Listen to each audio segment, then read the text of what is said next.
Hi guys, Tatiana here. For this video, I want to explore the topic of yoga.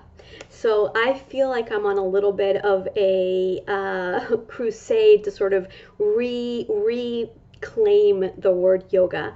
Over the last few years, the word has really changed its meaning, and when you say it in the outside world, people think brand name stretchy pants and putting your leg over your head and all of these poses and postures.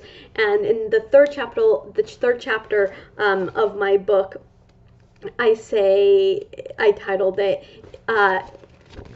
yoga isn't yoga. So I want to talk a little bit about what I mean by that and what yoga actually is. So yoga in the West has become a primarily physical practice. This is a great thing. And the benefits of moving the body, of getting the lymph moving, the blood moving, the heart pumping, of connecting the breath to the body, of really mindfully learning to be in a posture of examining ourselves, of examining our breath. All of these things are so incredibly helpful, and study after study keep coming out every year that really confirm the benefits for our blood pressure, for our stress levels, and that is amazing. However, there is a part, and I would say a really big part, that is lost when we focus on yoga as a primarily physical practice. And I think that after teaching yoga over the last 10 years and teaching yoga teachers as well in trainings,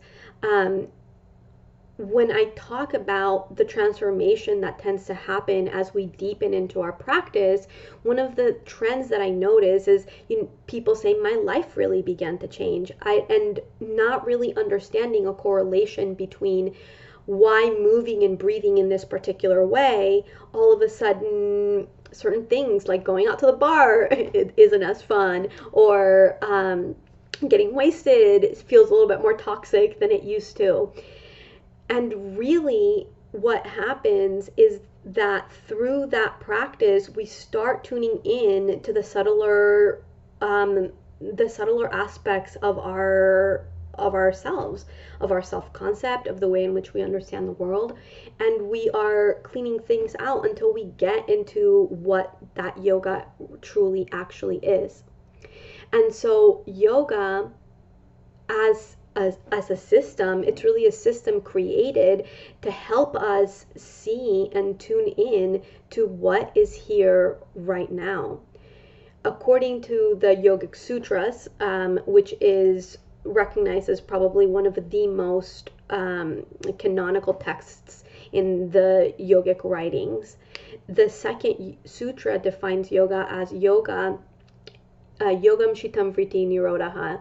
Yoga is the cessation of the modifications of the mind. So something along the lines of that when the mind comes into a centered, focused state, this state of yoga arises.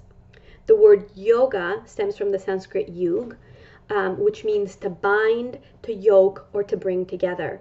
And so the question becomes, well, if something is being brought together, what's set apart?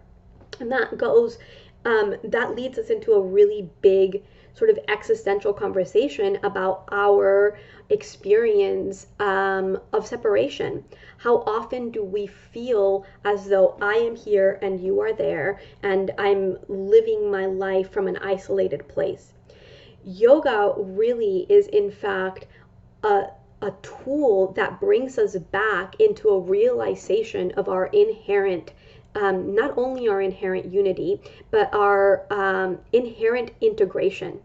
And that is what it's all about. It's about integrating ourselves, our concept of self, our understanding of the world, and in that experience, it's often described as the veil has been lifted, and we all of a sudden come into a greater, cleaner, clearer understanding of who we are and our place in the world, and to a vision of the sort of microcosm that we embody.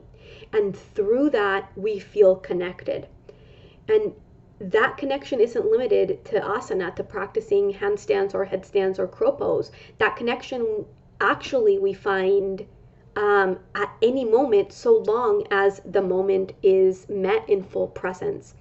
And so the way by which we are taught to come back is through these exercises and through this system that always leads us back to observing all of the stuff so that we can clear it, so that we can allow it to clear, because the natural state is actually being right here. More on that soon.